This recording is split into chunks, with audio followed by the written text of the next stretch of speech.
ఓటమెరగని లీడర్ని ఓడగొట్టి కొత్త చరిత్ర రాసిపెట్టింది పాలకుర్తి ఎమ్మెల్యే యశస్వినక్క.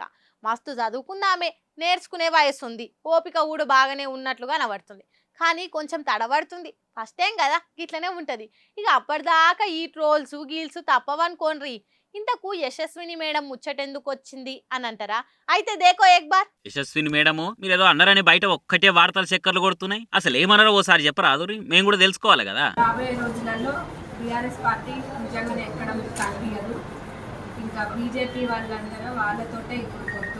చూసిరా మేడం ఏమన్నదో? ఓటమెరగని లీడర్ గా పేరున్న ఎర్రబెల్లి సార్కే సుక్కలు చూపెట్టి పాలకుర్తి పీఠం మీద ఎక్కి కూస్తున్న యశస్విని మేడము పుసుక్కున టంగ్ స్లిప్ అయి నవ్వుల పాలైంది. పాలకుర్తిలో బీఆర్ఎస్ ను ఖాళీ చేసి కాంగ్రెస్ ను నిండుగా నింపే కార్యక్రమంలో కొంతమంది కండవాలు కప్పే కార్యక్రమం చేసిరట. కండవాలు కప్పే కార్యం అయిపోగానే కార్పాటల మీద కారాలు మిరియాలు నూరింది మేడము. బీఆర్ఎస్ ను ఖాళీ చేస్తాము, అట్లనే పాతోలెక్కసొంటి ప్రాబ్లం రాదు అని చెప్పింది. ఇక బీజేపీ వాళ్ళు అంటారా, వాళ్ళతోనేగా ఇప్పుడు మన పొత్తు అని పుసుక్కున అనేసింది. పక్క పొంటి ఆయన ఎవరో సరిదిద్దే ప్రయత్నం చేసినా ఆమెకు అర్థం కాక మళ్ళా అట్లనే అన్నది. ఇక లాభం లేదు, నా పక్క పొంటి నిలబడ్డాయన చెవుల వై చెప్పిందట. అప్పుడు దేరుకొని బీజేపీ బీఆర్ఎస్ పొత్తు అని చెప్పింది. ఆమె ఇంత చెప్పినా ఈ ముచ్చటైతే సోషల్ మీడియాలో గట్టిగానే తిరుగుతున్నది. ఏం మేడం, అమెరికా నుంచి డైరెక్ట్ గా వచ్చి రాజకీయాలు చేస్తే గిట్లనే ఉంటది అని కొందరు కామెంట్లు వేస్తున్నారు. అత్తసాటి కోడలువే ఎన్ని రోజులున్నా ముందు మీ అత్తను పక్కకు జరుపు, అటు ఇంకా రాజకీయం నీకే ఉంట పడుతుంది, టంగు స్లిప్పులు కూడా కావు అని కొందరు సలాలు ఇస్తున్నారట. ఒకరి పాపం మా మీద నోరు తిరగకొక్క మాట అంటే దానికి ఇంత రచ్చ చేస్తారానే అని ఎన్కేసుకొచ్చేటోళ్ళు కూడా ఉన్నారు అనుకోరి. ఇక బీఆర్ఎస్ పార్టీకి అయితే ఈ ముచ్చట మంచి అస్త్రం లెక్క దొరికింది. మోడీ సార్ మా పెద్దన్న అని అంటారు, బీజేపీని ఎందుకు తిడతా అని స్టేట్మెంట్లు ఇస్తారు. ఇగో ఇప్పుడు ఎమ్మెల్యేలే బీజేపీకి మాకు పొత్తుందని ఒప్పుకుంటారు.